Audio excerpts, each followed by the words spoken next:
Right. So welcome, everyone. Thank you for being here. We're going to talk about YTT today. This is the free information session with our lovely directors of the program.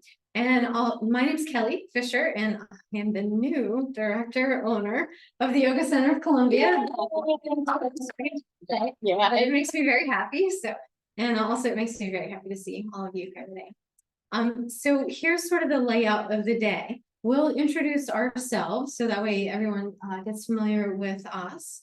And Lucy and I are the co-directors of the RYT200, and then Jen is the director of RYT300. And then after we introduce ourselves, we'll do a 30-minute Asana practice, and then we'll talk about each of the programs, and you'll have a chance to answer questions as well, or to ask questions. They can answer. So that's kind of the layout of what we'll do today, and hopefully everyone's questions will be answered, and yeah, we'll just go from there. So I'll start. Kelly Fisher, and I'm an RYT 500, and I'm also a yoga therapist. And I started practicing yoga when I was in college. Actually, at the time, looking back, I can tell, it was a little bit of an existential crisis. It's like, I didn't know what I wanted to do with my life. And when I looked around, like all of the adults that I saw in my life, they didn't seem very happy, and I just thought to myself, it's like, I want to be happy when I grow up. And how does that happen, and not just that, but I wanted to live a life of meaning. And so I started seeking, and I started reading books on spirituality. And the first one was Zen Mind, Beginner's Mind. Has anyone ever read that? That was my first one. And then soon after that was also the autobiography of a yogi. So has anyone ever read that one? Yeah, also a really good one. So those two plus many others just sort of set me on this path, and I found a teacher while I was still in college, and I practiced yoga for 10, 12 years before I moved to this area. And that was in the 90s, before there were yoga studios on every corner. And then when I moved to this area, I started taking class at Willow Street Yoga in Tacoma Park. So that was where I did my initial 200-hour teacher training, and then went through that whole process and became an Anusara certified teacher, and was that for many years until Anusara, kind of imploded. But I still teach alignment-based Hatha yoga, and that's really what we all teach, alignment-based Hatha yoga, and it's very therapeutic. So after that, I continued my studies and became a yoga therapist, and good alignment really is good therapy. And so that's what I teach in my classes, and that's what we teach in our yoga teacher training as well. So that gives you a little background on me. I think we'll go with Lucy next, because she's RYT200 also. Hi, I'm Lucy, and I came to yoga similarly. I was newly married, and I don't know why. So I was thinking I needed some balance. There was something going on. I got married really young, just not quite 22. And so, things were okay. And I thought, I need some grounding. And there was meditation, transcendental meditation being offered in Silver Spring, some classes, and I took it. And then I started meditating twice a day, 20 minutes a day for a while. And that helped to calm me and be where I needed to be. And then I got interested in doing some yoga. Then I went through my divorce, but that was 9 years later. And my daughter and everything. So I went through a divorce, and I was living in Virginia, Northern Virginia, and I wanted to come back. So I did meditation, but I got interested in yoga. And the Richard Hittleman's 28-day yoga program, anybody ever heard of it? Before there were yoga studios on every corner, that was probably one of the few books with pictures of that book. I still have that, yeah. Yeah, see, and it's a classic. And it was there were just other books. So I got that book, and I started practicing yoga at home. And I did that for a long time, and then I kind of got away from it. But in 1998, I went to Miraval Spa with my best friend and a couple other friends, and I walked into a restorative yoga class, and I went, oh my God, I want this all the time.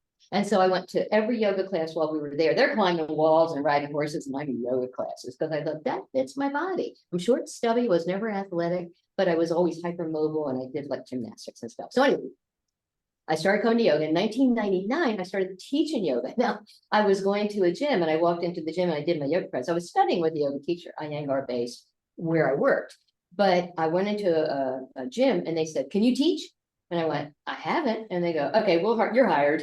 And so I started, watch out if you go to a gym and you got somebody new. That's all I'm saying. So I taught for 2 years there. But in the meantime, I started taking training. I took a teacher training, a 30-hour one. And then I took, I was going to, at that time, it wasn't the yoga center, it was Clarksville Yoga.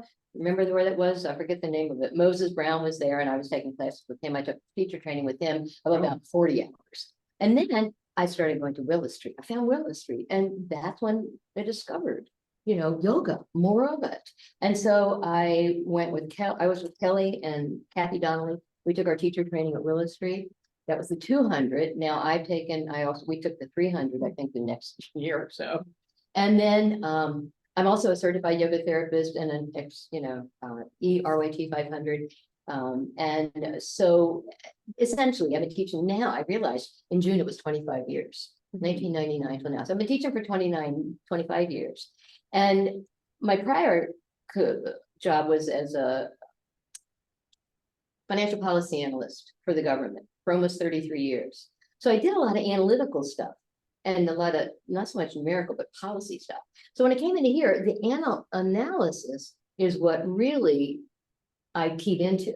And that's where therapeutic yoga comes in. It's like, what do?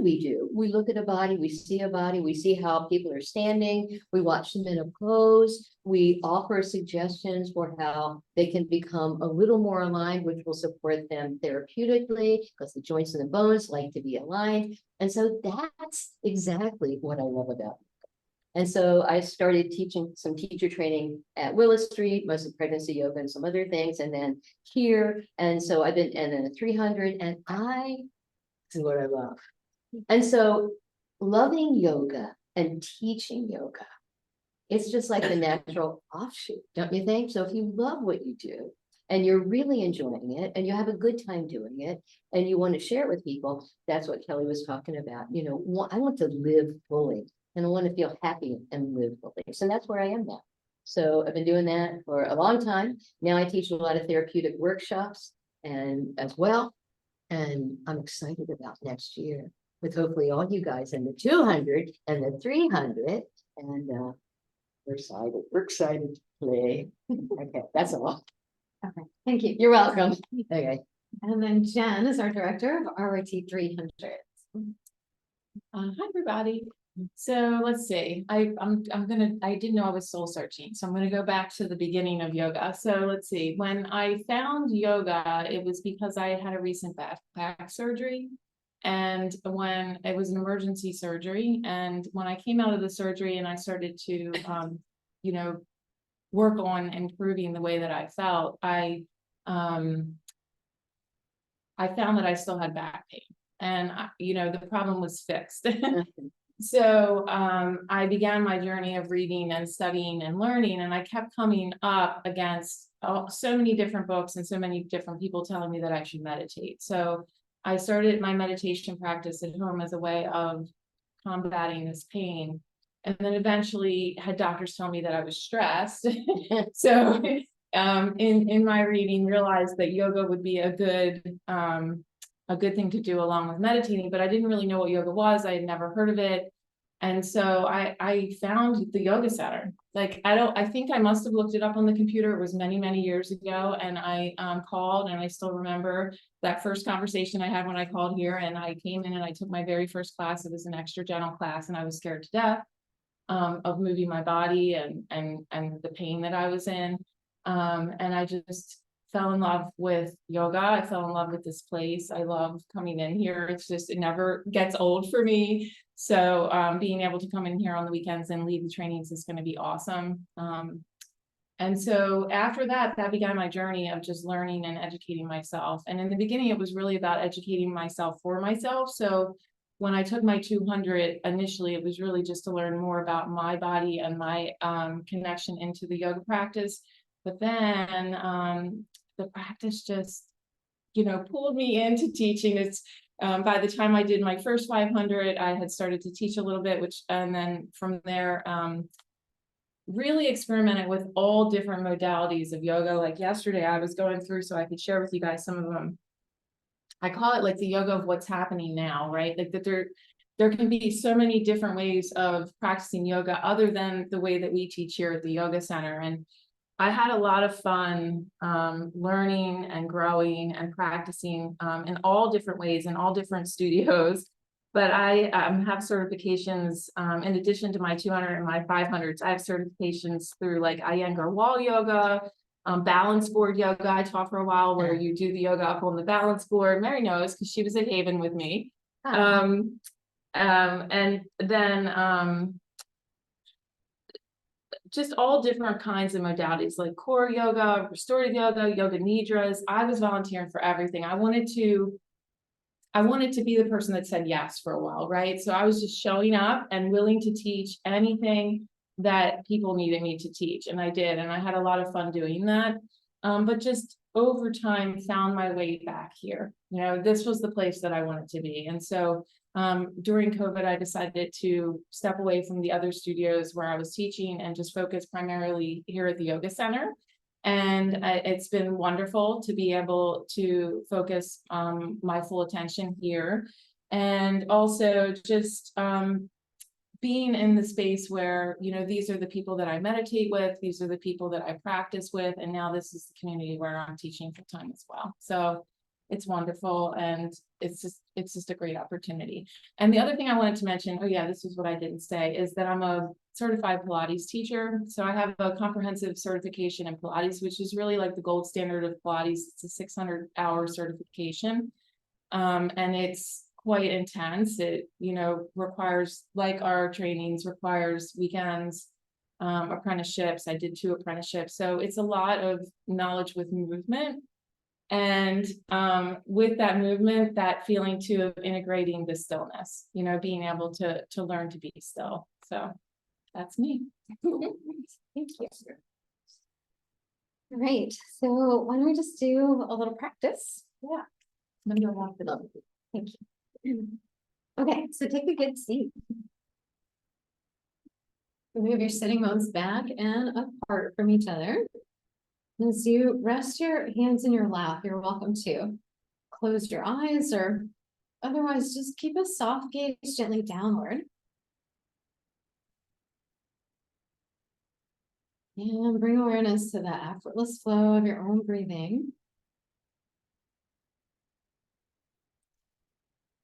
And simply be with the energy of this moment. There's a little bit of excitement in the air. I feel it myself anyway. Knowing that getting a training such as this, it can be deeply meaningful and transformative. And so connect to that place within your own self that is steady and grounding and also open to a sense of expansion.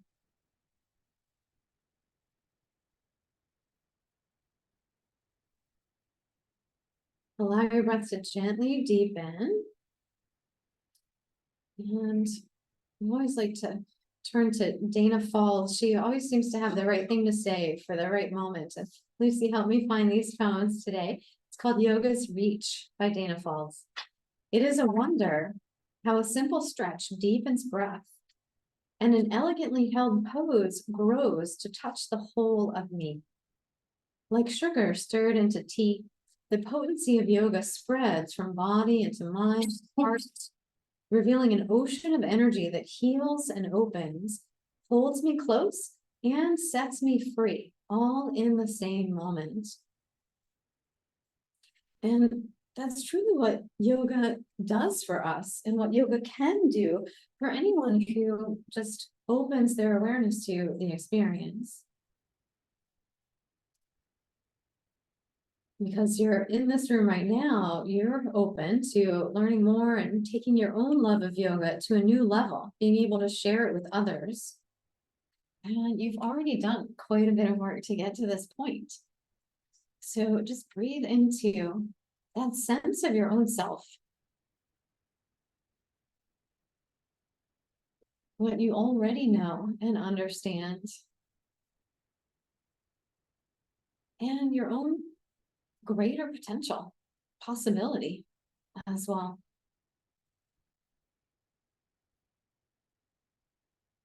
Each time we come to our sticky mats, there's something new to experience, something new to learn, even if it's the same triangle pose that we've done so many times before, it feels different. So yoga is a process of getting to know your own self, and the beauty is that it's a lifelong journey. And they say if you want to know something really well, then teach it. And even yoga teaching is a part of the path of yoga, helping you to get to know your own self even better. So breathe into this opportunity that presents itself right here and right now for you and for each one of us. And then breathe out tension, gripping, or holding. Breathe in your own fullest potential. And as you breathe out, let go of anything that might be holding you back, anything that you don't need in this moment.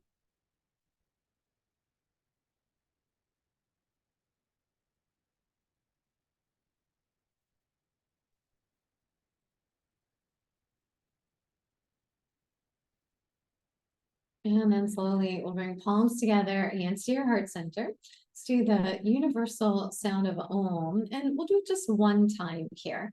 So let's take another full breath in, and then a full breath out in order to prepare. And then inhale fully, one Om together. Om.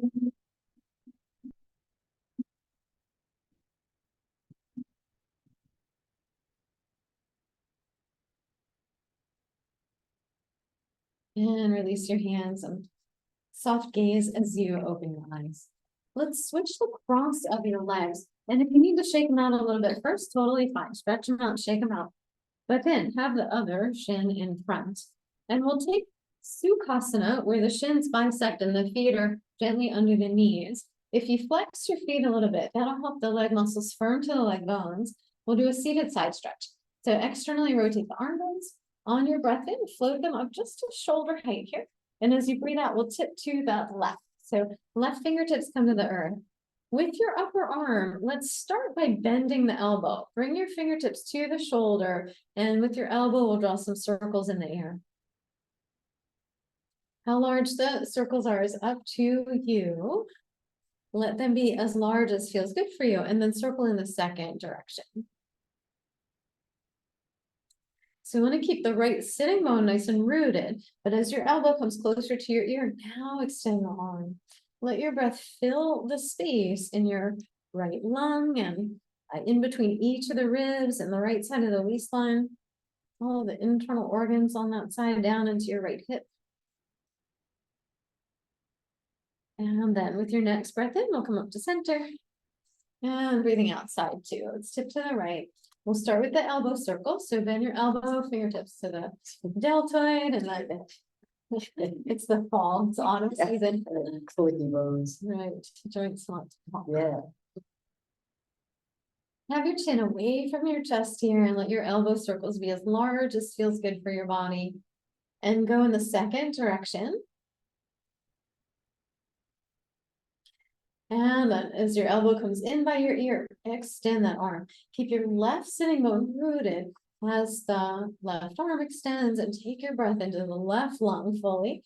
In between each of the left ribs and the left side of your waistline, all the way into the left hip. See if you can breathe that deeply. Your exhale is a cleansing release. All right, breathe in, we'll come back up to center. And let's just stay right here. We'll go right into a seated spinal twist to get the spine moving in all of the directions. So breathe in nice and tall. Then as you breathe out, twist to your right. Go as far as your core muscles will take you, and then bring your arms down. So right fingertips on the earth. Left hand, you could do the open twist inside the same side leg, or the closed twist where you cross it over the torso outside the opposite leg. With each breath in, lengthen through the spine, crown of the head lifts up. With your breath out, the shoulder blades soften down the back. On your next inhale, arms lift to shoulder height, and exhale back to center. So same thing for side two. Breathe in nice and tall, breathe out, twist left. And at the very last moment, we'll bring the arms down. Open or closed twist is up to you. And stay with the breath. So on your inhale, the crown of the head rises even more towards the sky. And on your exhale, soften deeper. We don't have to push, we don't have to force, especially not right now since we're warming up. You and Jen are dressed in the same colors. Oh, that's too funny. And I had some, yeah, this is the Twinsies. All right, inhale, we'll rise up to shoulder height and exhale back to center. Release your arms out, stretch your legs, we'll shake them out a bit. Take your heels wider and roll your toes in and out as well. Now use your hands, press them into the earth to help collarbones stay lifted and the spine stay tall. And we'll even circle the ankles a bit. So encouraging good circulation all the way down to the tips of your toes. Make sure you circle in both directions.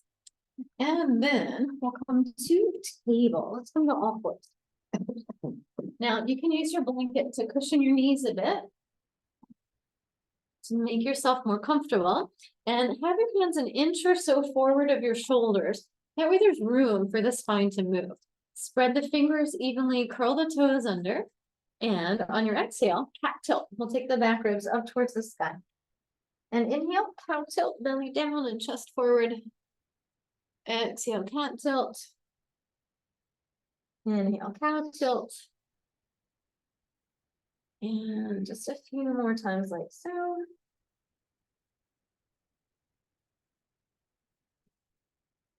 And exhale as the back ribs rise towards the sky.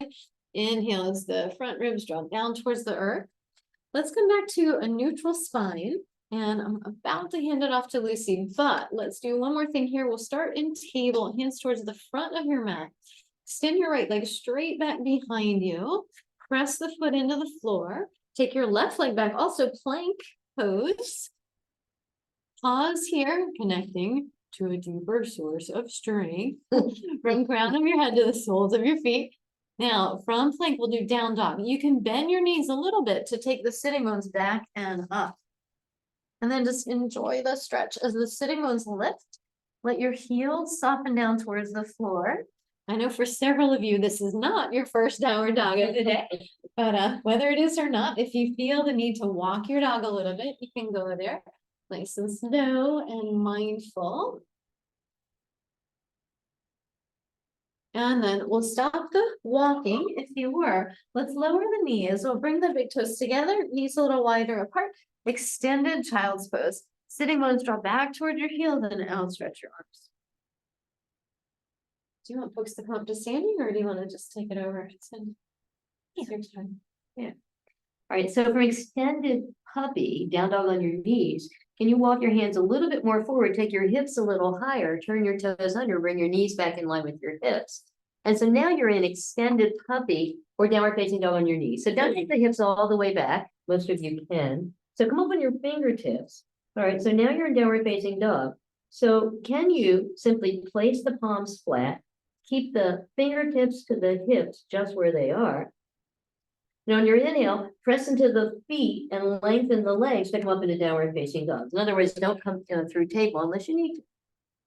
All right, good. And then, since Kelly got you warmed up a little bit there, go ahead and either walk your hands to your feet or your feet to your hands until you're in Uttanasana, standing forward fold. Make sure your hands are grounded on something. All right, either your body or the earth or blocks. Good. Now to come up, bring your hands to your hips, fingertips forward, thumbs back. Take your elbows up towards the ceiling. Shift a little weight forward into the balls of the feet to feel the backs of your legs. Keeping that on your inhale, lead with the heart. So lead with the heart and the head coming up. All the way up, reach all the way up. Good. Exhale, hands at your heart. And how we do a sun salutation and some lateral standing poses to get things open. Good. Good. Bring your hands to your heart center. You're already there. Good. All right. So on your inhale, so this just bring a little weight into your heels. Can you see? So with your hands at your heart, just rotate, move a little bit through the balls of the feet, and then bring a little weight into the heels. Good. Can you feel how you get in touch with your back body? That's gonna help.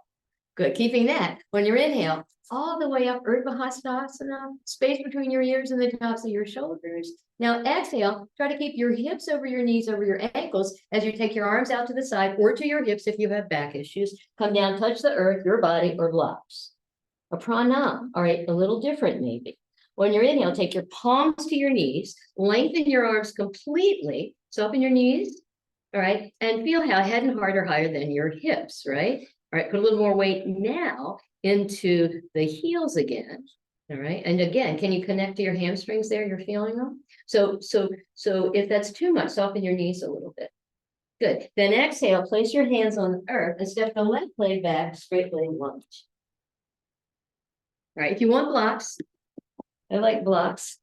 Broke a shoulder a couple of years ago. It's in good shape, but it's nice to have a little support. Now, make sure your front knee is either over your ankle or back of your ankle. All right, then take your right thumb into your right hip and take the hip back to even your hips. All right, lift your hips a little higher. Good. All right, that's going to put you in your legs. All right, now, if you want, challenge by choice, keep your belly on your thighs, take your right arm forward, take your left arm forward. Woohoo, press into your back leg. Little core work here. Yeah, good. Exhale, bring the hands down. We don't have to stay there long. Good. Place your hands on the mat. Step your right foot back. Adho Mukha Svanasana, downward facing doggy. All right. So now it's starting to become your resting pose, right? Everybody there? Yeah. Okay. But you know, it starts to be that way, doesn't it? Good. On your inhale, float to plank. Armpits over wrist. All right. Now shift so that your armpits are just a little bit forward of your wrist. That's going to help you to come down if you want, either knees, chest, and chin, or through chaturanga, coming on down onto your belly. Good. All right, take your hands out to the side. All right, come up into arachnid arms. Can you see? Daddy long legs. Hands out wider than your elbows, much wider than your elbows, because you're not going to press down. You're going to come up from your back body. So as you inhale, squeeze the fingertips towards you, drag the fingertips back, lift from the back ribs to a little baby sort of cobra. Yeah, you can tell if you're lifting and not pushing if you can lift your hands up and stay high. Awesome. Good. Exhale, palms underneath the heads of the arm bones. Press back, Adho Mukha Svanasana, downward facing doggy. Good. And at the top of your inhale, step the left foot forward, straight leg lunge. All right, so we'll do the same thing we do on the other side. Take the left thumb back into the left hip. So that evens your hips. Sometimes we tend to, the knee comes forward, you know. All right, keep your belly on your thighs. You can stay here if you want, or you take the arms forward. Now, squeeze your arms towards the midline. Squeeze your legs towards the midline. Press back into the right leg. Good. Good. Exhale, bring the hands down and step the right leg forward to meet the left. Uttanasana. Then to come up, either hands on your hips or arms out to the side, but can you come up with straight legs and a straight back? Inhale. That's usually your core. Good. Did a core workshop yesterday. So all this core is like, okay, good. Core is good. If your core is good, you can stand upright and resist gravity. You know, it's pretty simple. All right, let's do another one. Inhale, take the arms up. Yeah, that's what we're made to do, right? But you would really good. Exhale, hint at your hips, come down. Touch something. Good. On your inhale, lengthen your arms. Come halfway up or palm. All right, this time, step the left foot back and spin the left heel down to the earth. All right, now have your legs on what we call railroad tracks so that your left leg is going to be out to the left rather than lining up the right heel with the left instep, which is pretty classical. It's also hard to get your hips even. All right, so line up so as if you're on railroad tracks. Bring your hands to your hips, fingertips forward, thumbs back. All right, once again, take the right hip back. Whoa, right? Harder to do if you have the leg right lined up with the heel, I think. Anybody else? Okay, good. Okay. All right, now take a nice breath in. Straighten your leg for a minute. Good. All right, now when you straighten the leg, you can even the hips. Feel that? So then pressing down through the left foot, start to bend the right knee. Keep pressing in the left, bend the right. Good. Good. Take the thumbs to the tops of the shoulders. Elbows by your side, heart lifted. On your inhale, take your arms out. Good. Virabhadrasana 1, warrior 1. We are warriors, good warriors. All right, then if you want to play with your core again, lean a little forward. Keep pressing in the back leg. Keep pressing in the back leg. Yeah, working them. Right. Bring the hands down. Place your hands on the earth. Spin the left heel back up to lunge. Step back out of the front. Downward facing. Good, on your inhale, lift your right leg up, hips even, three-legged dog, just playing here. Good, exhale, bring it down. Inhale, lift the left leg up, hips even. And exhale, bring it down. Good, on your inhale, float to plank again. Come on, awesome. So we're doing a flow, but we're not doing it a half breath per movement, you see? So going with a slow flow, you build more strength, concentric and eccentric. Do you want to hear the lecture? Probably not. All right, going down to the ground, any way you want to do it. Knee, chest, and chin. Yeah, that's good. We won't go into all the details there. All right, interlock your hands behind your back. All right, now if you do this, lift your heart up a little bit. That means your head's in line with your spine. All right, this time put your toenails down if you can, and press the toenails down and try to take the little toenail out to the side. I know, right? Now inhale, press into the sacrum, lead with the heart, come up.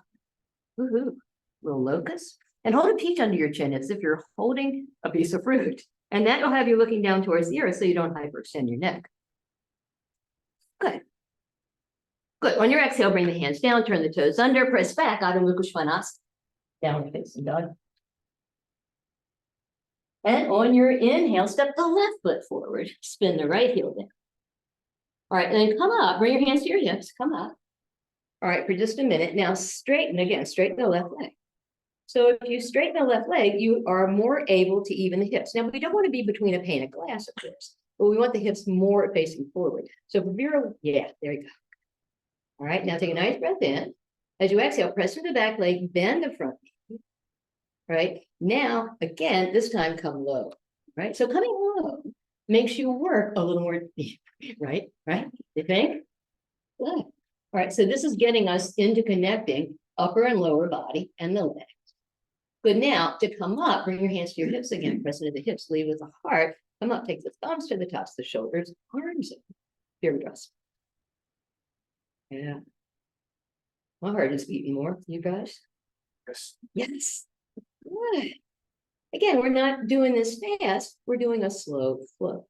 Good, on your exhale, bring the hands down, spin the right heel up, and step forward to Uttanasana. Good, and you choose how to come up. Inhale, press into the legs, heels, hips over, knees over ankles, all the way up, and exhale, please.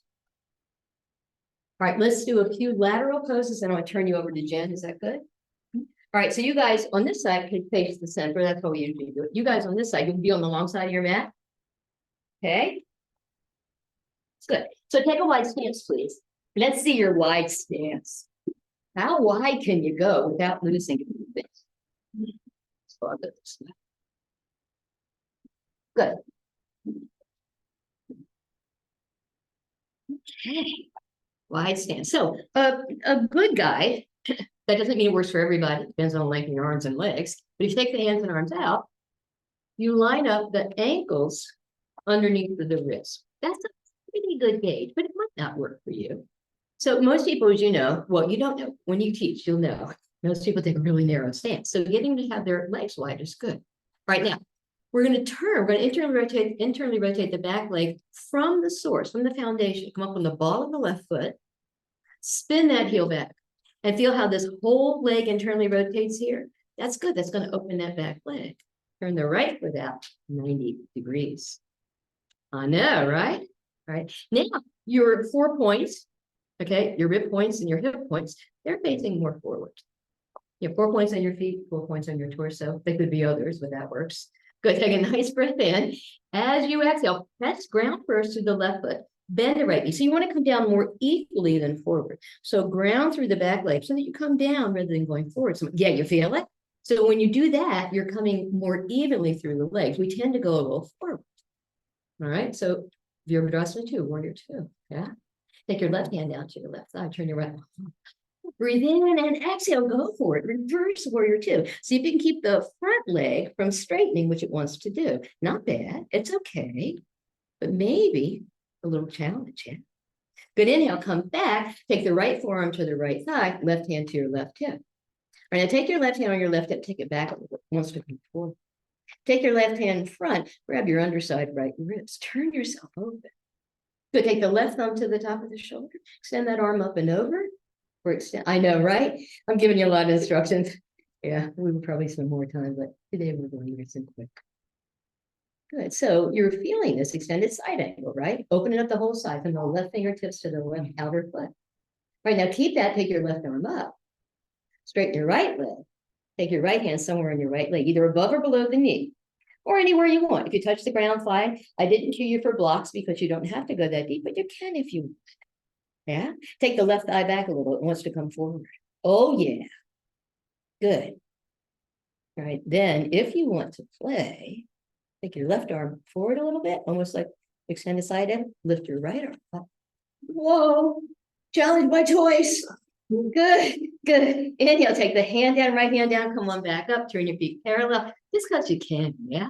So all this strengthening makes you more flexible, which is really interesting. Those of us who are more flexible need strength. Those of us who are tight need strength, because tight is not strong, not just tight. Right, good. We'll learn more. Go up on the ball of your right foot, step it back. So you see that? So I'm pivoting. That I'm pivot. Anybody remember Friends with the couch? Yes. Pivot, pivot. Yeah. My daughter must have watched that 50 times. Turn the left foot out. Of a certain age, yeah, you had to be there. All right, so now we're set up. And again, our hips and heart are facing forward. Good. Take your hands out to the side. All right, now, as you inhale, cross your arms and throw your cares to the wind. And then when you come back with your palms up, your shoulder blades are on your back. There's space between your earlobes and the tops of your shoulders. That's cool. Now, on your exhale, just turn your palms down. That's your ground. Good. Take a nice breath in. As you exhale, like we did before, press into the back leg first, then bend the front knee. See if you can come more down. Yeah, so that you get both legs. Yeah, you're pressing it too. Let me, yeah, it's a great sweater. You're welcome. That's a nice sweater. Oh, the goodness. I'm just thinking. Take your right palm down to your right thigh. Turn your left palm up. Go for it. Extend it. I mean, what is this? Reverse warrior two. Enjoying the opening, the lengthening. Yeah. Good. Now inhale, come back through Virabhadrasana 2, warrior two. Then your left elbow, place the left forearm palm up on the left thigh, right hand to your right hip. Right now, again, take that right hip back a little. It wants to come forward because it's recruiting flexibility because hips sometimes are tight. So we take it back. Yeah. Take your right arm, reach underneath to your lower opposite ribs to turn open to the right. Then you can take the arm, thumb to the top of the shoulder if you want, and straight. I like to put the thumb at the shoulder. It's an old Doug Keller move, but it puts your shoulder blade on your back. Yeah. All right. So we do a little extended side angle. Tita Parshvakonasana. Good. All right, now we'll go to Trikonasana. Take the right arm up, straighten the left leg, place the left hand somewhere on the left leg. I always say, when you've done one side, if you like it on the other side, if you like it, you get to do it again. If you don't like it, you get to do it again. Because I got to do both sides, right? All right, now, challenge my choice. Take the right arm up and over as if you were doing an extended side angle, then lift that left arm underneath and keep opening your heart. Yes. Keep pressing. See how you had to press into the back leg, don't you? Yeah, we use both legs. Good. Take the left arm down. Come on back up. Turn your feet parallel. You should remember. How many years ago at Willow Street? Many. All right, so feet parallel. Now turn your palms up. Place the pinky finger into the groin area. This is your inguinal triangle. It's also your hip crease. It's where you want to fold from. So place your palms, place your pinkies there. Press it back. Press it back. Press it back. Good. On. Down, hands where you want them. You can put them underneath your armpits. Some of you might want to bring them forward as if you're doing downward facing dog in your Prasarita Padottanasana. Keep your hips lined up where they are. Some of you might want to walk them back and have the fingertips placing away from you, but don't keep your hips where they are. Yeah, so don't sink into your hips. Your work. Good. Then inhale, bring the hands back underneath the heads of the armpits, the shoulder, the armpits. Now squiggle or step in so you're about 12 or 14 inches apart. Good, and then come down and sit your way.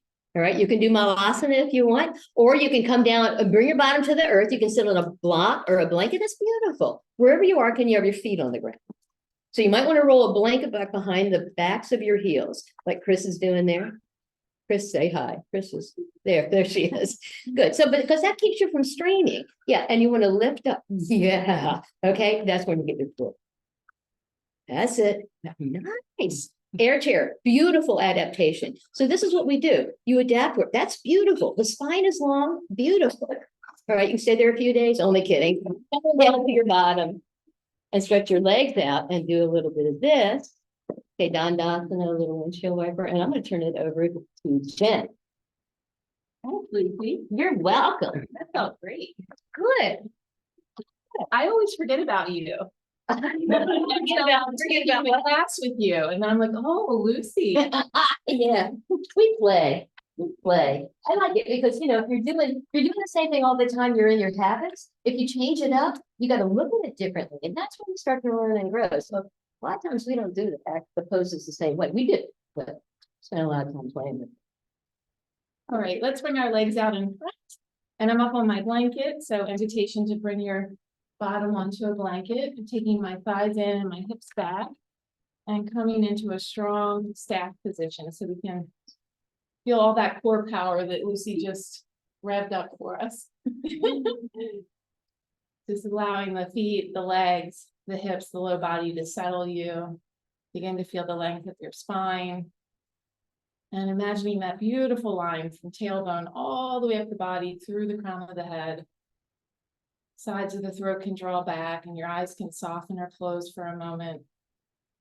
And so even though we're stilling our bodies, we're continuing to breathe and feel the movement of the breath in the body.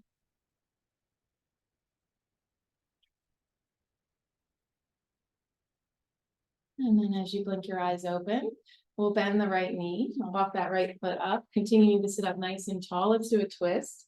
Inhale, lengthen. On your exhalation, bring your left arm around the right thigh and your right arm behind you. And we'll inhale to lengthen, relax your shoulders, lift your sternum, and on your exhale from your back left rib, see if you can turn your whole spine to the right.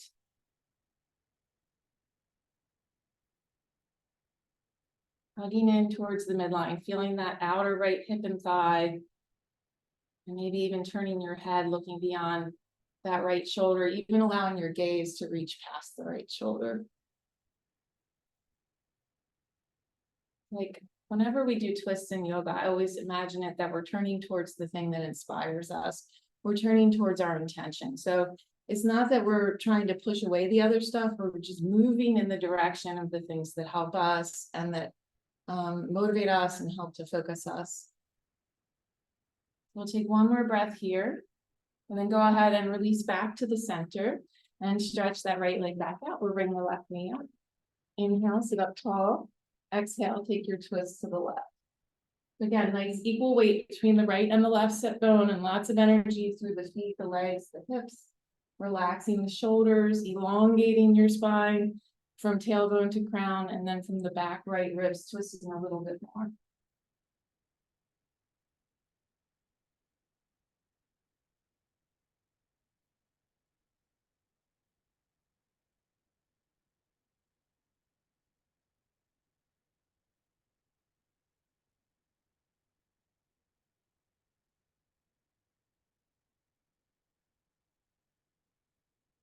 And now let's exhale to unwind, bring it back to center, lengthen the leg out. So we'll do a second twist variation, Ardha Matsyendrasana. So if you wanted to just repeat the twist that we just did, you're certainly welcome to do that.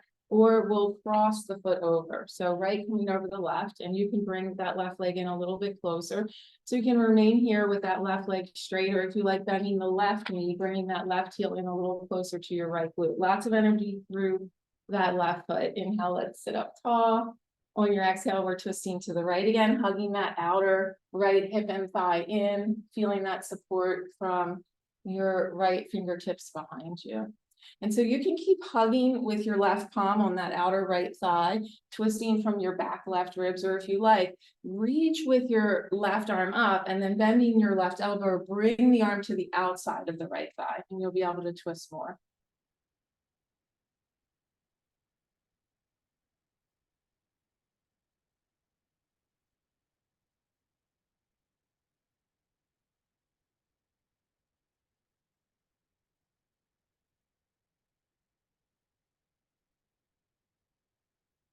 We'll lengthen, untwist it, bring it back to center. Let's uncross it, stretch our legs back out, and we'll get ready for the second side. left knee, and you can leave it where it is or cross it. Option to keep that right leg straight or bend it in. And then just getting myself back into the center of things here. Inhale, lengthen, and on your exhale, taking the twist to the left. So beginning to recognize the variations in your asanas, the sense of effort, but also the sense of ease, and creating a sense of balance there.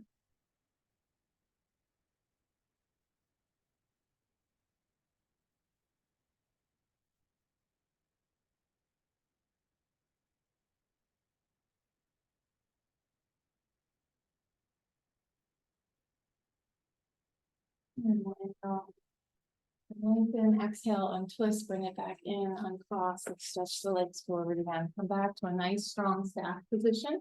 And if your back is tight, you could take your legs a little wider. We'll come forward into Paschimottanasana. So let's lift and spread the toes. And just feeling here that you're really pressing down through the tops of the sit bones. Bring your fingertips out to the sides. We're going to keep the collar nice and broad. And then just bring the belly a little bit closer to the thighs. Arms coming just a little bit further forward. And just letting our heart lead the way, maybe bending the elbows a little bit, but keeping that head nice in line with the spine, just like we did in the twist, you know, like that beautiful line. And there's no place to get to because we're already here. Mm-hmm.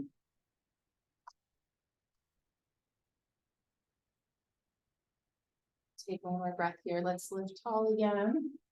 And then bring ourselves down onto our back. So we'll just do a brief pull down here. So coming onto your backs. And then you can clear your mat. Take a quick stretch. And then bending your knees, bring your feet into a parallel position for a bridge pose. So with your arms by your side, you can bend your elbows and let your palms face in. We're just beginning to settle the spine, feel the weight of the feet, the weight of the hips, and the weight of the shoulders, the tops of the arms at the shoulders. And then we'll take a breath in, press into the feet, and lift the hips, coming up into your bridge position. A little narrowing through your sit bones, you're feeling your core here, inner thighs are waking up, and then you might even snuggle your shoulder blades in a little bit closer to your spine. And you have the option to keep those elbows bent or to straighten your arms by your side, continue working into the tops of the arms at the shoulders, or you could interlace your fingers, squeeze a lemon between your palms, start to stretch your knuckles towards your heels as you open and stretch a little bit.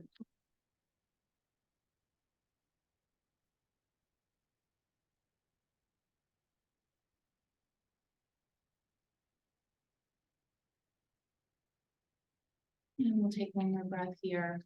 And then bending the hips, lowering yourself back down. And just taking a little pause there in that position that you're in, noticing how it feels. Walking the feet forward just a couple of inches. Notice how your glutes and your hamstrings start to soften. And then we'll walk the legs all the way out to a straight position. Flex the ankles, start to draw the toes towards the nose. Inhale, arms can come up. And arms can even stretch back if that's comfortable. Full body stretch, take up some space. And then as you exhale, bend your knees, wrapping your arms around your knees or your shins or even behind your thighs for Uttanasana, little rock side to side.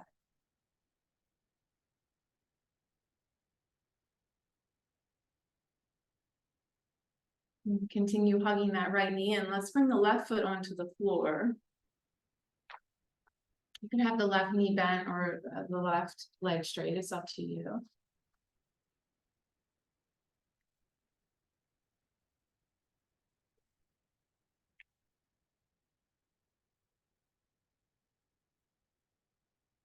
And then let's bring that left knee in next to the right knee. So both knees back in again. Uttanasana, if you want to do a little shift side to side, or you might like to peel your head, neck, and shoulders up and create a little flex to the spine. And now just the left knee in, and we'll release that right foot onto the mat, or we'll stretch that right leg out onto the mat.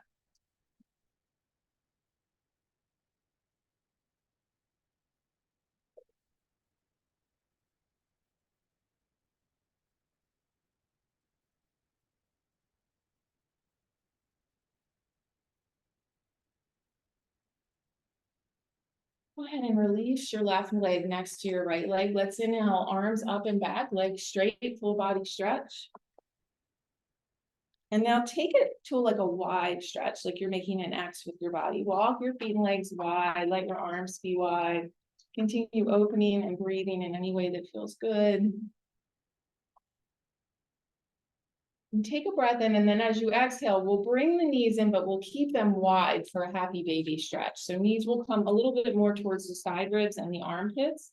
And then as you continue to be heavy through the sacral area, so we're not just lifting the hips off the mat, but feeling that weight through the sacrum, you can start to push with the feet up towards the ceiling. Hands can come behind your legs, behind your knees. Some of you might want to walk your hands up to the feet, but just being cautious not to stress the shoulders, keeping the neck nice and free, the jaw soft, the face relaxed. I'm going to do a little rock here. Inhales and exhales, soles of the feet coming together. We'll lower the legs for a butterfly. Supine Baddha. You can let your arms be open, or you might like to bring one hand to your heart, one hand to your belly. Just trusting these little decisions that we make for ourselves. It's like building trust in ourselves, that we have faith in our ability to lead ourselves through the practice.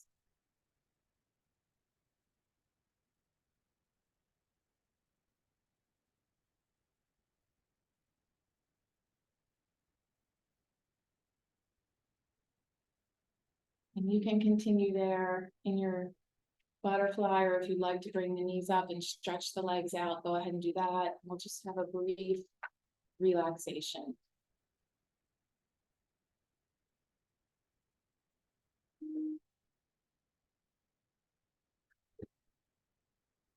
Your mind is busy. You can bring your gentle awareness to your breath.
Leading from within. Whoever listens in the silence will stand opened, perhaps frightened, perhaps joyful, opened to her possibility.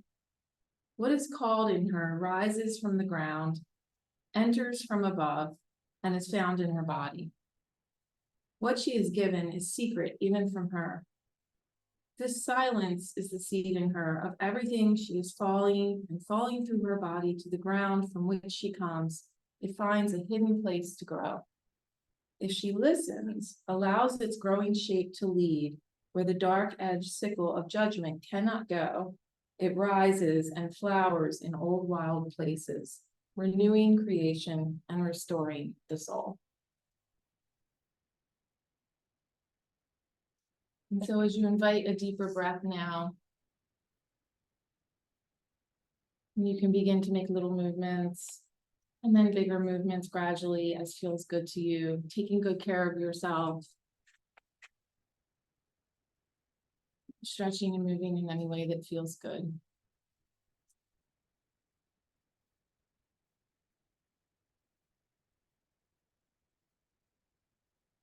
And we'll gradually make our way to our sides, taking our time and just taking a little pause there on our sides. Remembering our purpose, the reasons that we do yoga, the heart of it.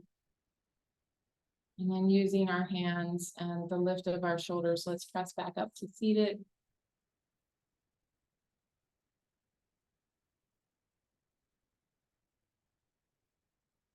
Back into our whole spine.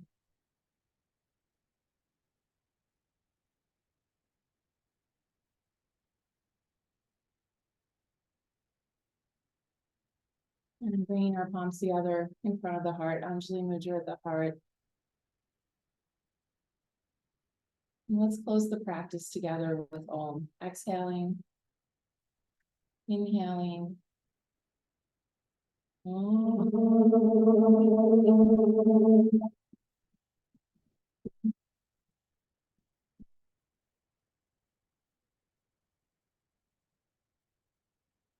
The light and bows to the light in each of you. Namaste.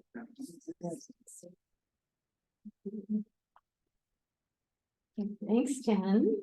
Thanks, Lucy. Thanks, everyone, for all of your practice today. That was fun. That was fun. I like these little gatherings. Let's do this every Sunday. It's like a teacher's practice. I'm gonna be both sit in just a little bit more. So I don't know, camera.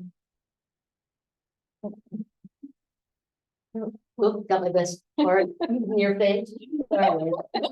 Yes, I do that all the time. I start workshopping up my butt in the air. It's like,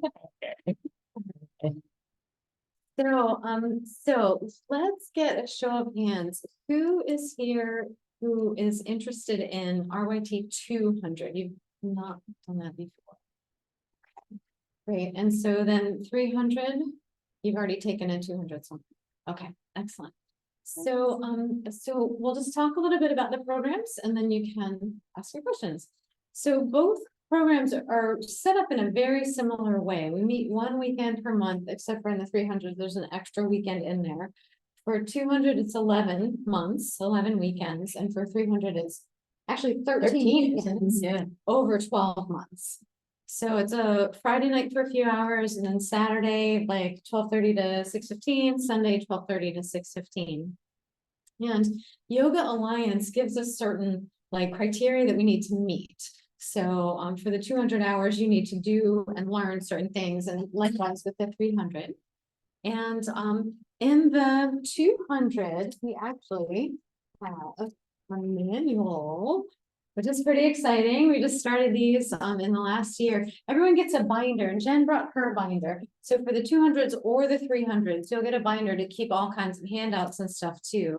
But for the 200s, we've got like the sum of the last 31 years worth of knowledge of yoga teacher training is sort of attached in here. So, so each weekend there's a different theme, and we just work through that. You know, like one weekend we focus on back bends, and one weekend we focus on, well, so start from the beginning, fundamentals. Yeah, and then we do like 2 weekends of fundamentals, and then there's standing poses and back bends and hip openers and forward bends, and then subtle body. We go through the chakras, and yeah, it just builds from there. And in the 300s. Jen and actually Lucy are doing a lot of the first few weekends. There's a lot of anatomy there. Yeah. And Chris as well. And Chris does pranayama too. We're going to do the pranayama weekend together. Chris is going to be doing instruction on sequencing. Okay, excellent. And for some of the other weekends, there'll be different guest teachers that come in that talk about very specific topics. So I think it's really neat, and both of the programs are very comprehensive as well. What else can I add? the 300, you're going to have a weekend where Heather Thamer and I are going to teach yoga for amputees, which is going to be open to other people as well. So anybody that wants can come to that, but it's part of the 300 training. So anybody who takes the 300 will also be a Y4A yoga for amputees teacher. So you'll be on the website for yoga for amputees. And the cool thing about amputee yoga is it's good for anybody with a limb issue, you know, frozen shoulder, broken arm, foot in a cast, everybody can go through it. So it's in the 300 as part of your training, which is really exciting because it's accessibility too. And then it's open to everybody else for going deeper. Yeah. Sorry, that was a little plug. Did you mean that? No, that's Okay, good. awesome. All right, good. I mean, even if you're not, even if it's not the type of yoga that you're moving towards teaching, it's always just so helpful when you can learn any of those adaptations, right? And just feel them in your own body too. Yeah, exactly. It's like what we do at the studio as well is it's all about accessibility. You'll see everybody, you'll see it in our everything we do. So the whole idea is that you're not only going to be learning how to teach, but you're going to be learning how to teach everybody. So like, today I knew you were all advanced students, so I didn't bother giving a lot of different modifications, but we all teach modifications all the time. And that's what you're going to learn. So not only do you learn how to teach, but you learn how to teach to anybody that shows up for you, which is pretty awesome because that's what we want. We want everybody to come together. Yeah. Should we open it up to Sure. questions? Yeah. What questions do you have? So I can could I talk add more one about before? the program. I was going to say before we that, I was just thinking, all right, so Kelly's got to get credit for putting this together. We all have the subject matter in here, all of us are working on, but this girl put it together. And that, to format it, she put it together. This is a Bible. And not only, I mean, it's got everything as far as modifying poses, modifications, poses that you would do afterwards, similar poses, you could use those as a substitute. So that's what we're all about. But I think what's really cool about the program is Kelly talked about how each month, each weekend we build, but you're going deeper. Not only do we teach you how to teach, like the first time is foundational poses, mountain pose, table pose, things like that, how to teach them as a teacher, but how to feel them in your body. Because all of you have a really good practice. We could see that. And like all of us, we can all use a little help. Yeah. So your practice gets better. You learn how to teach differently and different people. And so each week we're building on that. And plus, as soon as we teach it to you, you're going to teach it to a friend. Yeah. So you get, and and we know you're first starting out, you're going to have to look at the notes, but we'll say, okay, this is mountain pose. We tell you how to teach it. And then you turn to one of your classmates and you teach them mountain pose. At first, you're going to be reading all the cues, right, Chris? Mm-hmm. Yeah, right.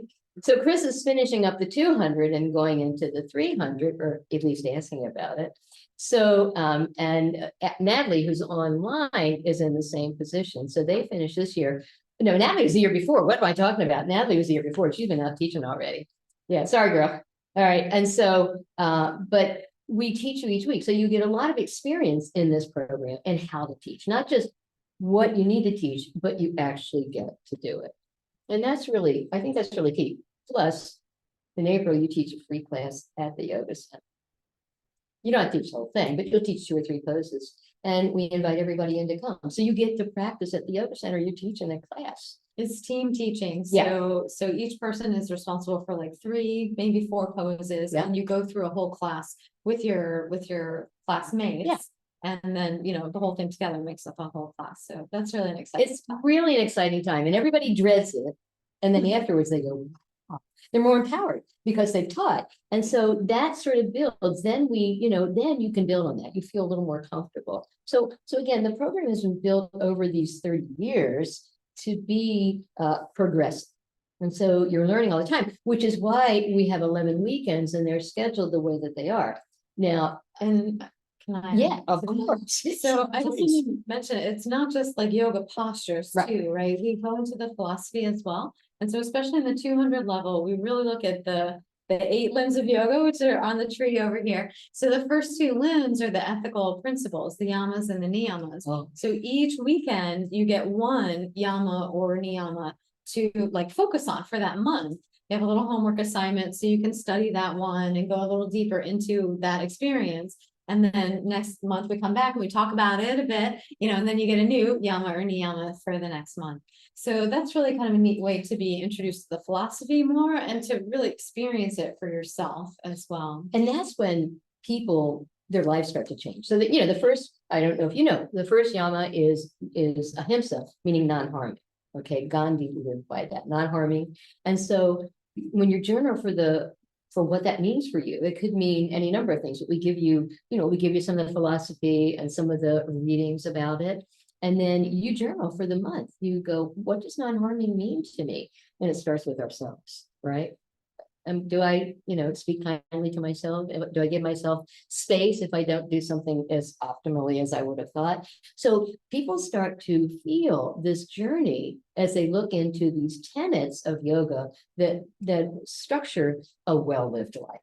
Yeah, and I'd say that plus the Friday night Gita share. Yeah. So you read the Bhagavad Gita over the course of the time, 2 chapters each month. And then you come in on Friday night, selecting a section or one of the passages that made meaning for you, or that you didn't agree with, or that you didn't understand. And then in the circle, you do the Gita share. So you talk and you share about what you found, what it meant to you. And I'd say Friday night Gita share, when people finish this program, they say, what was the best part of the program? They go, Friday night Gita share, because they come in and go, yeah. Boy, that first one, it really resonated with me. What do you think, Krista? Do you like the Gita share? So, no. All right. Well, what was your favorite part? That's What was Satya your- being honest. Yeah, okay, she's honest. There you go. Yeah, my favorite part of it really was, and there were a couple of parts that I really liked, but one thing I really liked is that I really did have an opportunity to meet a unique group of people that I would have never met for any other. Right, I don't work with them, my kids aren't, I'm not friends with parents of my kid or whatever, so that part was really neat, like, it felt like it was really wonderful to sort of have all these people who are just different from me and we're all here for the same purpose. So like that part, but I really liked just learning sort of over the last year, just sort of the big philosophy of yoga, because I think that you can make a mistake thinking that you're coming in just to learn how to teach asana, but that's not really what it is. It's all the parts of it, and that part's been really great too. That's So, all right. So she didn't like Friday nights as much. no, just the Gita show. This the Gita share part. Yeah, the Friday night part's camaraderie. Yeah, we practice together in a circle. It's a lot of fun. Well, and that's fine. See, that's okay. You're not a bad person. Remember the last chapter? The last chapters of the Gita were a little judgy, and so we were talking about that. We go, okay, so you eat this spicy food, you're a bad person, have too much rajas? Yeah, right. No, you're not a bad person. We just want you to come to sattva, to come to that place in the middle. So anyway, we were joking about that. So all weekend long, we'd say, but you're not a bad person, just because you work really hard. Anyway, you had to be there, but you You got go back to Seinfeld, say not that there's anything. not that there's anything wrong with that. Yes. Looking at the competition question, and there were a couple of them regarding teaching. Do you require us to have prior teaching experience? No. For the 200 for sure. Not for the 200, 500, 300, yes, not for the 200 at all. We're just curious whether you have experience. Some people do. I mean, you have to have your 200. But That's what I mean. You have to be teaching to do. No, but you have to have your RYT200. Yes.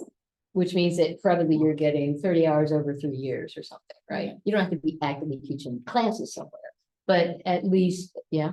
Yeah, but for the 200, no, we're just trying to gauge where you're coming from, like how much experience you have. So it's in the context of yoga and not teaching. You're teaching anything. Yeah, So there's no requirement. not at all. Teaching experience. No.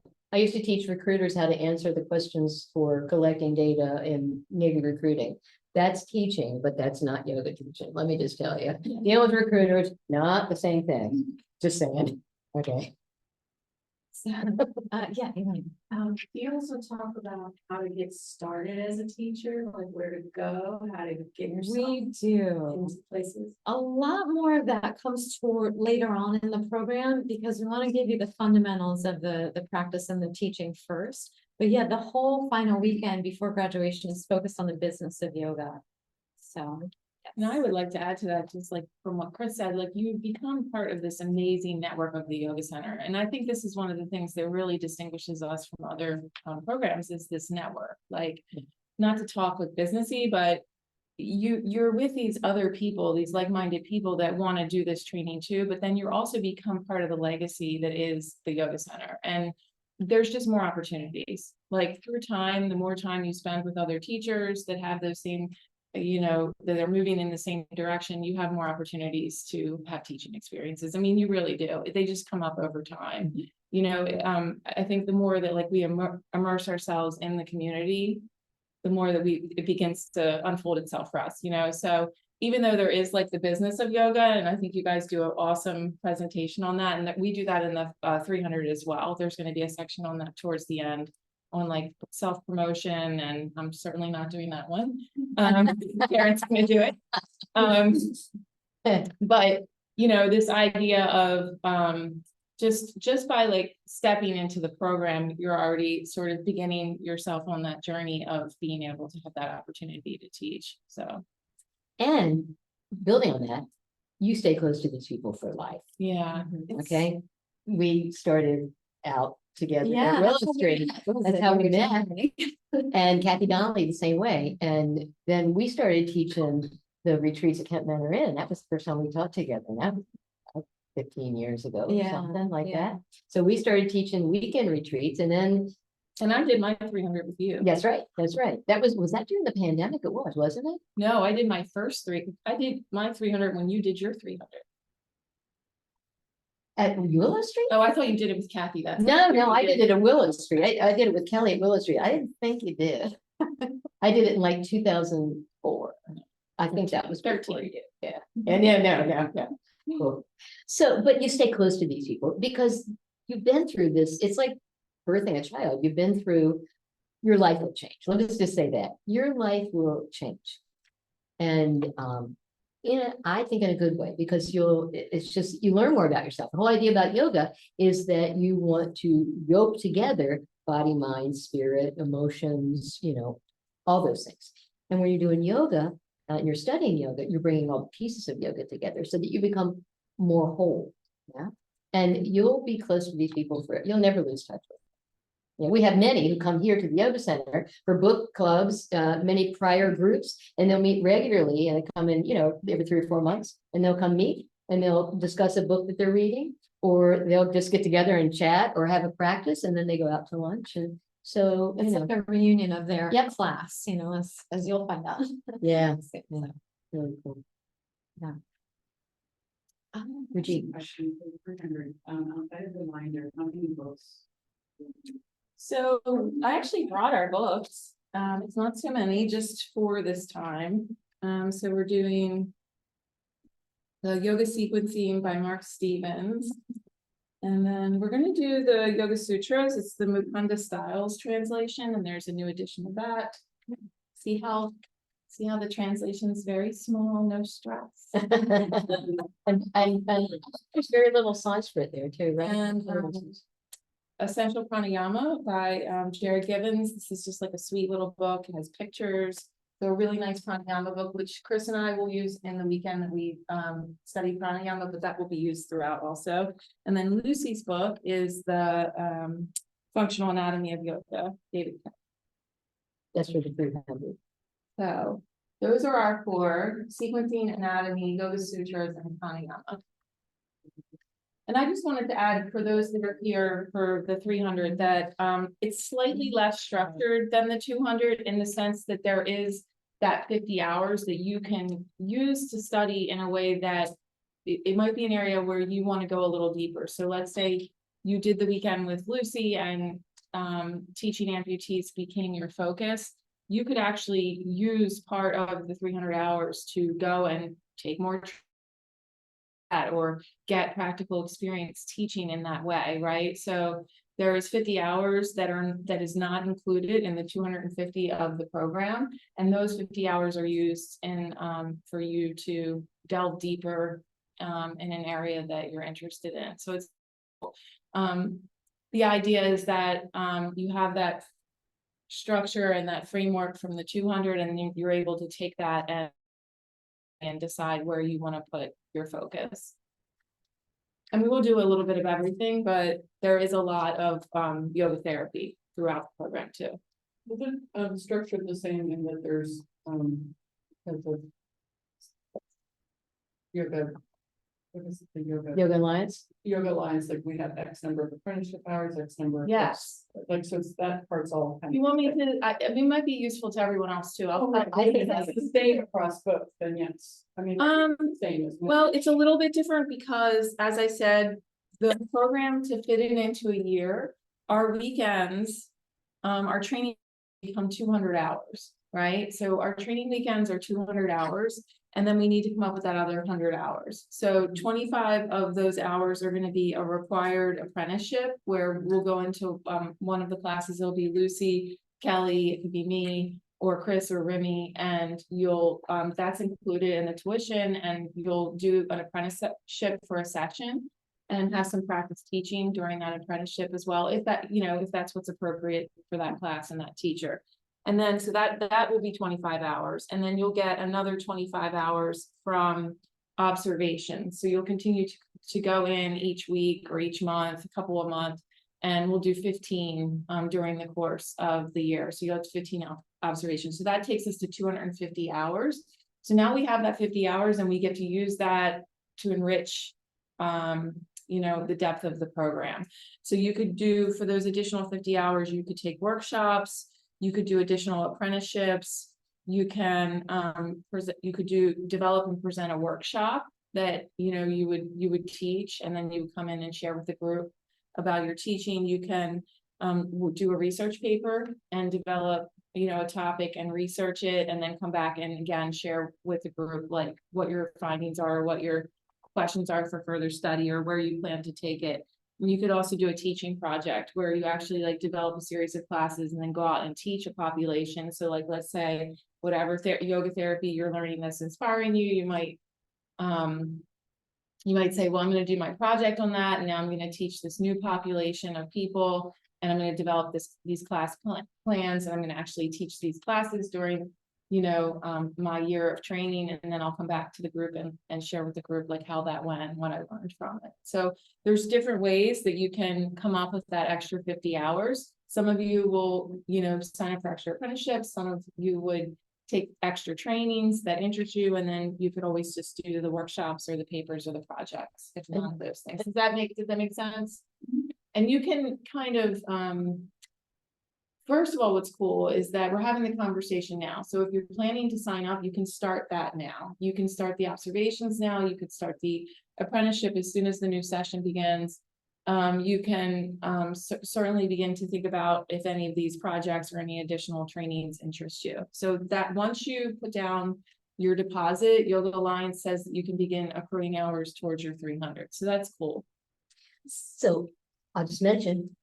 Yes. So go ahead. I teach therapeutic workshops. I've taught 13 so far this year. I'm teaching 2 more. Okay, yoga for scoliosis next weekend. No, next week is 200. So yoga for scoliosis, and then the other one is yoga for strength, balance, and ease. So it's focusing on balance more than anything else, but strength as well. Then I'm teaching 13 of them next year. So they're 2 hours each. Now, this extra time you pay for on your own. So that 50 hours, if you're taking additional training, that is at your expense. Do you know what I mean? It's not part of your tuition. But I've got 13 next year, 2 this year. So that would give you 30 hours, and my workshops are only $25 each. So Very that's reasonably, very reasonably. lots of knowledge. Yeah. So, I mean, arthritis and osteoporosis, hips, hamstrings, and lower back, knees, SI joint, head, neck, and shoulders, core strength, pain management, yoga for cancer, yoga for, yoga for people with cancer, and then yoga for strength, balance, and ease. And that's next year. So all of those are therapeutically oriented. So if you had a therapeutic focus that you wanted to bring into your classes, you could do it relatively inexpensively with local people, local person, and come into classes and I also want to mention that Carla Kettler, who's a teacher Yes. here, she's leading a yoga nidra weekend. I think it's over the course of a couple weekends, but it's not a super big commitment. Yeah, it's For- one weekend. Is it one It weekend? might be two. I thought it was two. We're doing 2 weekends. So it's a teacher training for yoga nidra, and so that again is I mean, for me, when I did my 500, I just wanted to be exposed and learn about as many different things as I could. So it could be that you become very like focused, right? And you kind of put all of those 50 hours in one area, or it might be that you're sort of just doing a grab bag of things that interest you or that things that you wanted to focus more on. So like the yoga nidra would be a cool way to spend those hours as well. How about meditation staycation? You doing one next year? Yeah, we will. So that's another one. And that's another way. Jen and I usually do a meditation staycation, which is a 1 weekend thing. Karen was there last time. And that would count also towards your extra 50 for the 300 level. And there might be others. Well, you know. Yeah. Oh my gosh, I forgot. Anatomy and but that's what you're doing. If you're doing the 300, but if you're doing yoga, anatomy and action, I got more than 13. Okay. Yoga, anatomy and action. 1, lower limbs and pelvis. 2, pelvis, lower back and core. 3, core, upper back and upper limbs. And 4, shoulders, neck and head. So those are each 2 hours for a nice 2-hour glimpse. If you're in the 300, we'll be doing weekends on those. Okay. So that's the difference. But if you're in the 200s, it's good information. If you're in the 300s, it's additional information that you can take and use in your teaching. I just can't say enough about these programs. I Yeah. mean, if you, and this is not, I mean, this is just from a personal, this is just anecdotal from my personal experience. If you're thinking about this, if you have a calling to do this, my advice is to do it. I never heard anyone come back and say that they regretted doing Yeah. this. It's like, it's such an opportunity for growth. And I'll tell them what I told you, which it's just that, like, you know, it's a commitment, but it's a commitment you make to yourself. And it's you carve out that space of time in your life to do this yoga. And then when the program's over, you can put whatever you want into that space, right? You've opened your life up to fill it with things that nurture you and that help you feel whole and moving towards the things that make you happy. So I just can't say enough. It's a great community. It's a great space to spend time in. Knowledgeable teachers. Like we really, for the 300, like I could cry. Like the trainings that we have set up for the 300 are amazing. I mean, it's just like, if one thing doesn't interest you, the next thing will. Like there's so much depth to it, and so many people sharing so many years of knowledge with us. Like Rimi's coming in and doing Ayurveda. We're gonna have Kelly coming in and doing the chakras and philosophy and Meditation. I mean, it's just, we have a weekend of pranayama. It's just awesome opportunity to grow and spend time doing things that help us be happy, like help us feel settled, help us not to be so stressed out in the stressful world, you know, and then being able to go out and share that with others. So Had a question in the back? Yes. You know how many of the students go on to actually teach out of your programs? I'd say probably in the 200. Yeah. I'd say probably about 70% do. Now, some of them are teaching in studios all the time.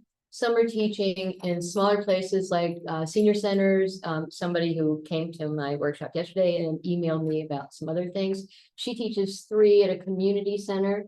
Some people will go and teach some at like hospitals and things like that. So they do it periodically. And other people come in just to deepen their practice, or at least initially. I think Natalie's gone. I think she would come in initially just to sort of deepen her practice, and then she started teaching. And that's not unusual. It's not unusual that people will come in to deepen their practice and go, all right. And Cynthia's doing the same thing. Yeah, because so many who come in and they go, I want to teach. You know, you start getting it, you start feeling it, and you start to just feel that what you're giving, and every time that you teach, you get that. Okay, so it's not just a one-way street, which is the cool thing about it.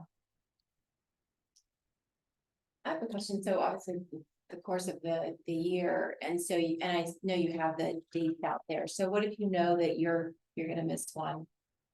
We'd like for you to attend as much as you possibly can, but if you know that you're gonna miss, then all of the programs that we were just mentioning, like Lucy's anatomy stuff and the meditation staycation, and you can use those to make up your hours, but you just have to get that pre-approved. So you can do makeups, and in the 200 level, you can do additional like apprenticing. In the 300, it's different.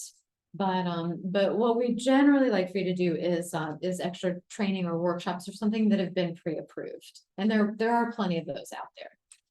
And so that means that if you have to miss a weekend, it's okay, but you then have to pay out of your own pocket for if you decide to take additional training to make up that weekend. For 200, as Kelly said, you can do an extra apprenticeship. So that will give you, how many more hours? 20? That gives you for one, so 12, what is 12 times Yeah. 1.5? Yeah, that's So 36. that's like, yeah. Mhm.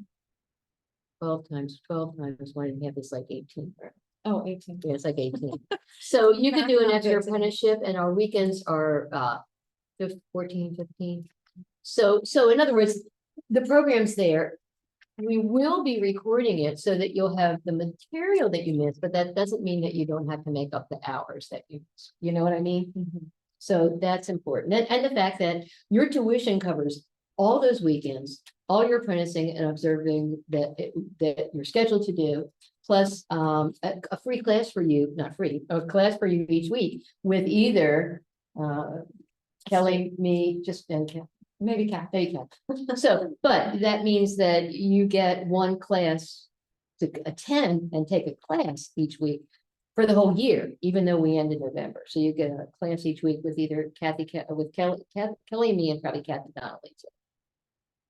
So, I have a question. So since our classes are broken up throughout the whole like month, are you gonna give us tools to like break out our time, like study tools and stuff like that? Like when we should be studying and practicing when we're not in classes? When you get together for the weekend, you will get a list of homework. Yes. So that'll show you your reading, and then ideally you're taking a class a week and observing like once a month, I think. yeah, we You can suggest once a month. observing, and then you participate also in the 200 level. 300 again is different, but you want to observe and participate like one class per month, and that will get you to the required amount by the end of the program. So you do have a list of homework that lets you know what you need to do. Yeah, we definitely tell you what you need each month. Yeah. Is there any- And there's a fair amount of homework, but it's good homework. It's studying all of what you're learning. So you know what I mean? So you have reading in your books, a page or two, looking at, different poses and how they're described there, and looking at the manual. We've got many things to read in the manual. Then you journaling, journaling for the yama or niyama, the code of living that you have for the month. You'll journal about that. You're asked to learn Sanskrit, the names of the poses in English and Sanskrit. Kelly does awesome recordings, and there are recordings up there. So you'll have plenty to do, but it's all doable. Yeah. And there's like a focus, like it helps to focus you because there's like a certain thing that you're bringing attention to. So you're not trying to do it all at once. Yeah. Like one chakra at a time or whatever. Yeah. All right, question. Yeah. Yeah, so I almost hate to ask this. If I'm taking a yoga class with another RYT200 in a different studio, does that count towards? Yes. Yeah, RYT 500. Yeah, do you mean for like participating or observing or? Yeah. Yeah, that counts for sure. Yeah, and you're doing that at your own expense, so that's fine. Yeah, you can take as much, as long as RYT 500, we're good. All right, so just paying attention to the time. Go Okay. ahead. Just a quick question. How many people do you usually have in one program and these days of chat? Usually 14 to 18 is how many, yeah, I think we had 13. And then, 13, yeah, that's about, since the pandemic, we used to have 22, 24, Yeah. but since the pandemic, the numbers, of course, are down. We meet in person. We want you to be there in person. All right. If you can't, then we do have the Zoom, but that's a 2-dimensional experience, and teaching is a 3-dimensional experience. Yeah. So It's helpful to like teach your friend or whatever if Yeah. you're in person. yeah, you just get a lot more out of it. Did you get your question answered? Yeah, so there is no chat. Well, I mean, we'll cap it at like 24. but Oh, we yeah. haven't met the cap, and We haven't had to worry about that, but yeah, no, we don't plug them in here. You've got plenty of room. there's a very good teacher-student ratio. Yes, this is very good, very good. Good question, yeah. All right, Erica had a question. I thought you were just waving to me. Oh, me. Yep, I was just waving. Oh, okay. Okay. So you said, so you do video them, if like for some reason you got sick, I don't ever get sick, but you know. Yeah, But so if for some, that happened to be that weekend, you do, and so that would count, you wouldn't have to make that up if you You watched it, or you do still would have to make it up, yeah. Okay. You can watch it to get the information that you missed, but you will still have to make it up. Okay, so okay. Project requirement for the 200 hours. Sure.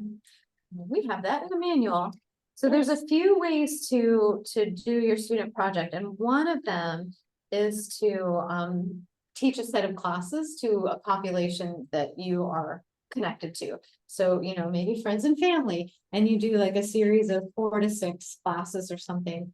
And we definitely have requirements, like you want to document what you did.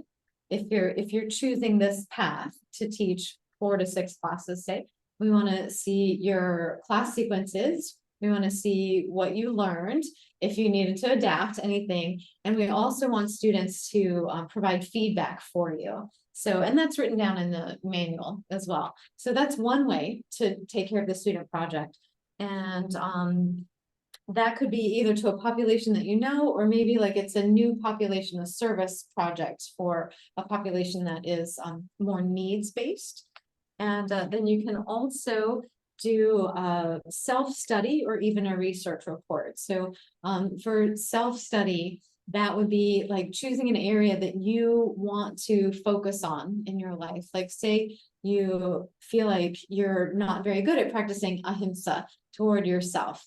Like then just somehow we would set up parameters that this is how you're going to do that study. And then you would like write about what you learned at the end of it. And then a research project, if there's a particular area, like I'm thinking of Paulette in particular. Yeah. Fertility. She really wanted to focus on teaching yoga for fertility. And she did all this really great research and then started teaching that when she was done. But her student project was a research paper on how you would teach yoga for fertility. So there's a few different ways. And we have samples of those, you know, if you sign up for the program, we do on Google Docs, and we'll have samples of those programs for you. And sample questionnaires you can use for giving to, like, say you're teaching your friends and family and you have 6 people.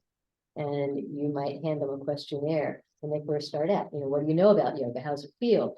How did you feel at the beginning of class? How did you feel at the end of the class? And then at the end, say you teach for 6 weeks, at the end, you give them the same questionnaire and compare what the difference is. And so then you get feedback and you give us copies of that. You don't have to give us copies of all the questionnaires, but you give us, you know, you analyze what you learned. And so the whole idea for the project is, once again, it's taking you towards your goal. You know, do you want to teach in small classes? Do you want to, or you plan on teaching hopefully at a studio? Do you want to, you know, wherever you want to go, that can be a great way to suss it out.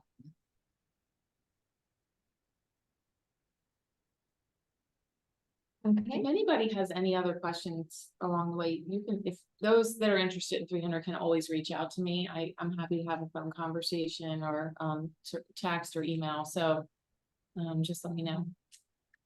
It's going to be fun. Yep. Yeah. It's always so much fun. Reach out to any of us. And Yeah. we have plenty of brochures. If you haven't seen the brochure, it has the book list for both programs. You know, on the particular brochure that you're interested in. Spiritual 300. It has all of the dates that are required and yeah, so pick up one if you haven't seen it yet. And I think that might be it. I think so too. Thank you all for coming. Thank you, everybody. We hope to see you. I love to see you. And We would love to see you. Yeah. Thank you. Thank you. Bye, Erica. Bye. Awesome. So are you excited? Dan? Yeah. You're ready to go, huh? I love it. Yeah. I love it. It's so much fun. Explain how to about the applications. How long have you practiced yoga? I'm like, 16 years. That's definitely a good long time. So Oh, I was on the- did you want to stop your recording? Let me stop. Are you doing a Pete's workshop? Yeah. Too, Jason and Albert and Summer. Cool. I'm gonna be.